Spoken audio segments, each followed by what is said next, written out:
Veamos primero si la función de onda está normalizada, es decir, verifiquemos si se cumple efectivamente esta igualdad. ¿Será cierto esto?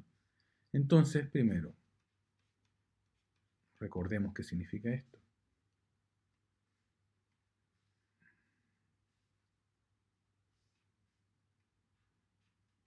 Esta es la integral de menos infinito a más infinito de la función de onda compleja conjugada por la función de onda original por dx. ¿Qué forma tiene esta función? Bien, la forma que tiene la tenemos aquí arriba, ¿cierto? Esa es la forma que tiene esta función de onda. Entonces vamos a copiarla y la trasladamos abajo.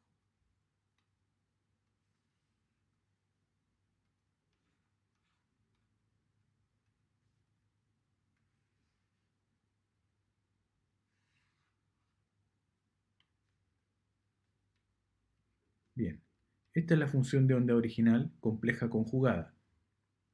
Como no tiene ninguna parte imaginaria, la función compleja conjugada es exactamente igual a la función de onda original. Es decir, esto que está aquí es la función de onda oscilador armónico en el estado fundamental, compleja conjugada, multiplicada por la función de onda oscilador armónico original, que es exactamente la misma.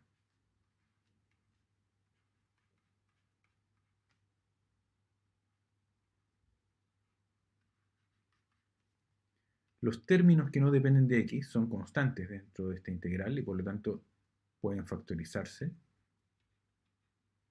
Podemos factorizar esos términos, alfa sobre pi elevado a la cuarta, y como se están multiplicando entre sí, se conserva la base, se suman los exponentes y obtenemos alfa sobre pi elevado a un medio. Dentro de la integral nos queda simplemente el producto de las dos funciones exponenciales, que son idénticas entre sí. Aquí podemos simplemente aplicar nuevamente la regla de multiplicación entre potencias de igual base. Es decir, conservamos la base y sumamos los exponentes.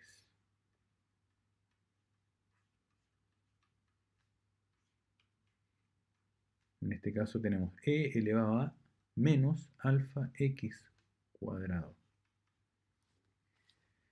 Y ahora nos acordamos que cada vez que nos enfrentemos con una integración entre límites simétricos, es decir, entre menos a hasta más a, o en este caso desde menos infinito a más infinito, siempre en esas circunstancias conviene analizar la paridad de una función. Es decir, si la función es par, esta integral se puede resumir en una integral que va de 0 a infinito multiplicado por 2.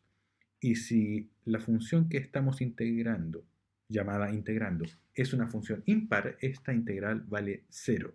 Y con eso nos ahorramos el procedimiento algebraico de tener que resolver la integral completa.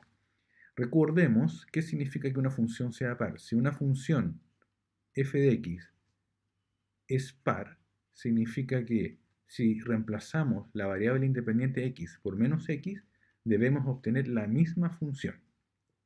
Y si una función f de x es impar, significa que cada vez que reemplazamos la variable independiente menos x, o sea, la variable independiente x la reemplazamos por menos x, lo que vamos a obtener es la misma función original ponderada por menos 1. La función que vamos a integrar entonces debe pertenecer a una de estas categorías. Bueno, las funciones en general relacionadas con el oscilador armónico pertenecen a un tipo de función par o impar, pero todas las funciones matemáticas no necesariamente deben pertenecer a una de estas dos categorías. Hay funciones matemáticas que simplemente no pertenecen a ninguna de estas clasificaciones, es decir, hay funciones que no son ni pares ni impares. Ejemplo, la función e elevado a menos x. Esa función no es ni par ni impar. Se las dejo como tarea para que lo confirmen ustedes mismos. Verifiquemos ahora si esta función integrando es par o impar. Tomamos la función integrando y vamos a suponer que la función es par. Entonces, e elevado a menos alfa x cuadrado va a ser nuestra función f de x. Si la función es par, significa que esta función debe ser igual que f menos x. Entonces evaluemos f en menos x. Eso significa que donde haya una x la reemplazamos por menos x. Nos queda entonces menos x al cuadrado. Pero menos x al cuadrado es x cuadrado. Es decir, esto que acabamos de obtener es la función f de x. Y acabamos de demostrar que f de x igual a f de menos x. Por lo tanto, concluimos que la función integrando, es decir, la función que está dentro de esta integral, es una función par y por lo tanto podemos reemplazarla por el doble de la integral de 0 a infinito. Es decir, podemos ahora que ya hemos hecho esta demostración, vamos a hacer el siguiente reemplazo. Esa integral ahora es igual a 2 veces la integral de 0 a infinito de e elevado a menos alfa x cuadrado. Bien, y ahora que ya sabemos eso, podemos recurrir a una de las identidades integrales para poder resolver este problema.